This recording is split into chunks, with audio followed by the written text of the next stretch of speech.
Everyone, Grace here. Today we're going to be talking a little bit about reproducibility and motivate why we want to use RMarkdown for this. So first, if you're not sure what reproducibility is, it's the ability of an independent researcher to completely replicate your analysis using the exact same material, so the same data set, the same code. Now you might be wondering why anyone would want to run the code of your analysis because you've already done it, but it has a lot to do with transparency and ethical considerations, honestly. So there's this really famous case, I think it was 2015 at Duke University, and one of the researchers actually got caught falsifying their data. And it only happened because these results were looking so miraculous that the kind of alarm bells went off for the scientific community. Someone said, hey, I want to see your analysis, I want to see your code. And aside from a couple of administrative errors, they actually found that he was falsifying the data. And this had major impacts on cancer patients. So this wasn't just a matter of, oh, getting another publication.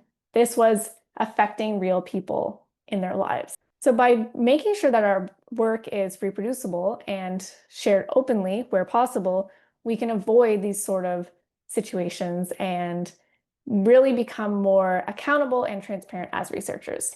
So let's start with a really simple example where we're just making a couple of really simple calculations, summarizing a data set, and your collaborator perhaps has asked you to make a report. So let's look at what this looks like in Microsoft Word versus RMarkdown.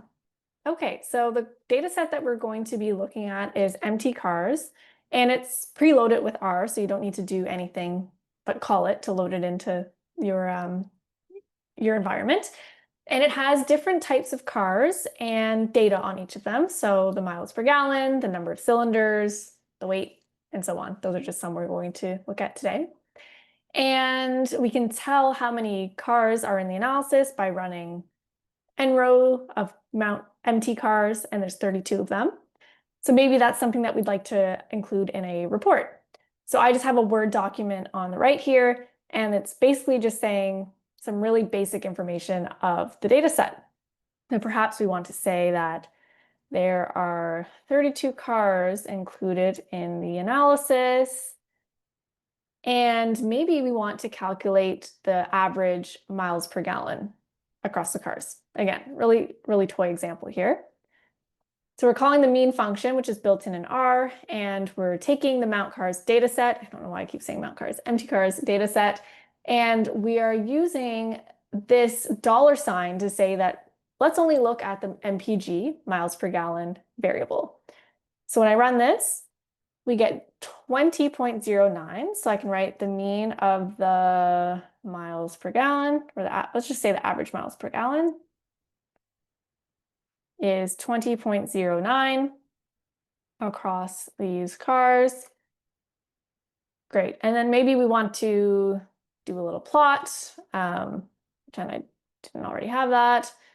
I can run this. So I'm plotting the weight variable at WT versus the miles per gallon variable on the y-axis. And I get something like this. And maybe I want to take a screenshot of this plot and include it in my document. So that's great. That's one way that you could create a report. You'd have to share the report and then attach this R file for it to really be reproducible. However, is it really reproducible if I am manually writing all of these numbers out?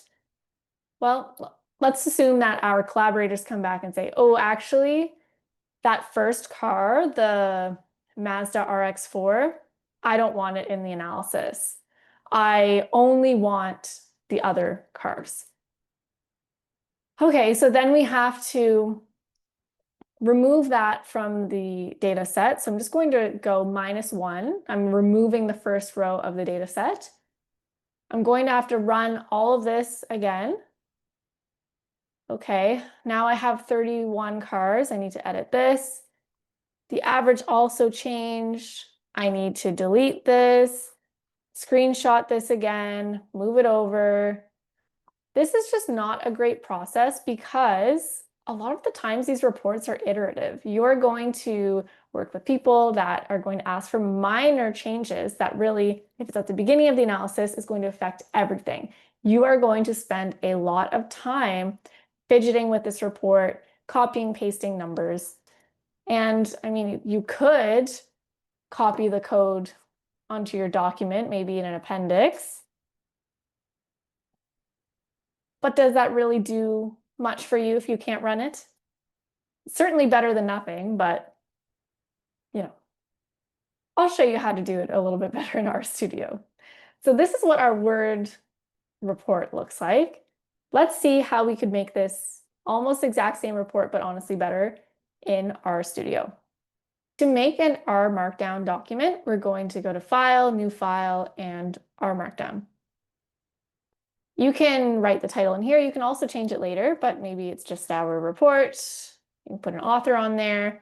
For now, we'll knit to HTML, but know that you can also do a PDF. You just need to install LaTeX on your RStudio. We're not going to go through that right now.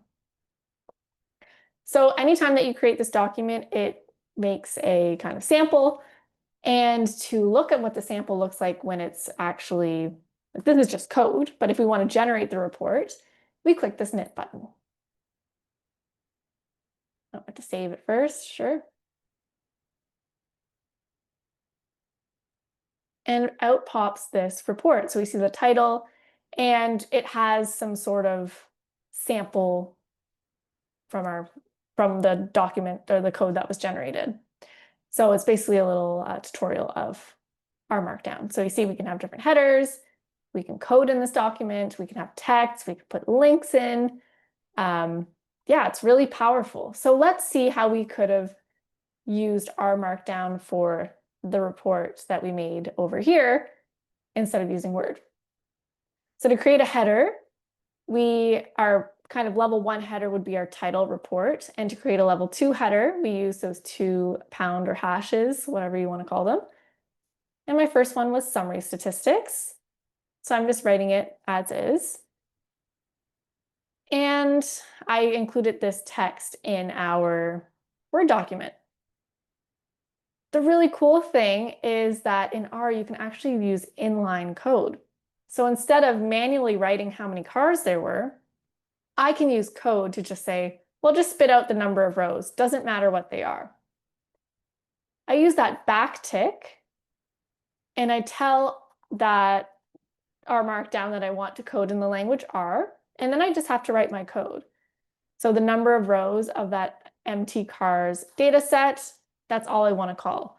So when I knit this R code is actually going to be hidden, and it's just going to show me the output. So when I click knit, there are 32 cars included in the analysis. So that's super flexible and really cool. Same thing with the average miles per gallon. Instead of writing that number out, I could do mean empty cars $MPG, I think was the covariate, and knit that, and it's going to show me that number. I could round it, of course. I could also, if I wanted to show the code along with some text, I could insert a code chunk. So if you go to code and insert chunk, or command or control alt and I, or control command and I, something I haven't written in the notes, this will pop up and you can write code in this. It will show example R code in the document and the output. So maybe I want to write a comment. This is how I calculated the average miles per gallon. And then I will type mean empty cars, $MPG. When I knit this, it's going to show that exact code chunk and the output, which is really cool. So next we plotted the relationship between car weight and miles per gallon. So we're making another subheader there, level 2. Maybe I want a level 3 header, and I can say, here's the plot.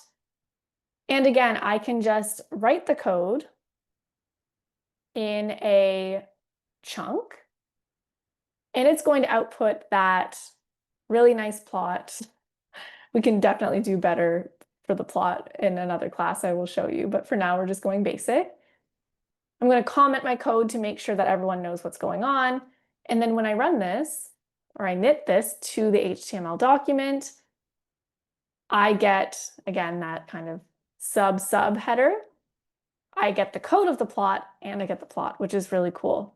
There's different types of options that you can play around with. I think it's like fig.height, alignment, different options. So if you want it centered, if you wanted a certain width, if you wanted a certain height, really, really cool because that means you get the exact same document every single time, no matter who runs it.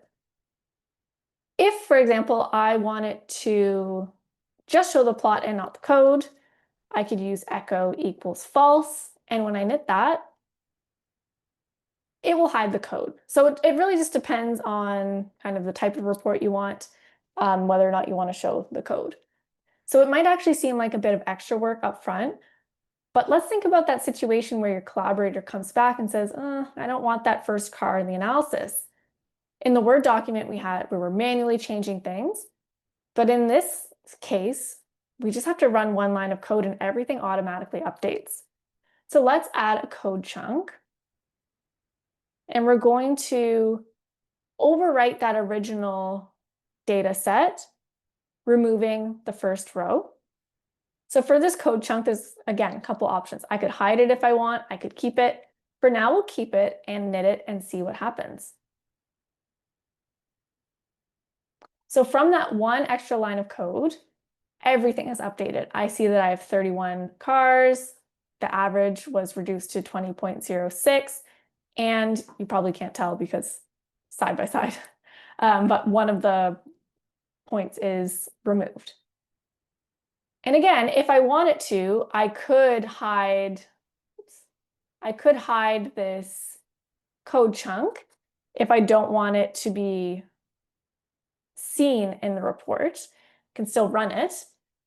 And maybe that's what my collaborators want. So it's really, really flexible. And I just did one simple change and I didn't have to change everything. So imagine if you were writing a thesis that was 100 pages long. This is a lot more doable than the Word document. This guide by Yuichi Shi is incredible, the RMarkdown Definitive Guide. It has so many examples and it really gives a sense of how flexible this infrastructure really is for creating your documents. So there's kind of like what you can do with tables, what you can do with figures, including Python code, including making it an HTML document, making it a PDF, making it a book, publishing it online, everything. So if you are looking for something specific for maybe a figure option, this is your one-stop guide. RMarkdown is really one of those tools that I wish I learned earlier in my career. I hope that this gave you a sense of how flexible and powerful it really is and has inspired you to make your own research a little bit more reproducible where possible. Let me know if you have any questions, and I'll see you in class.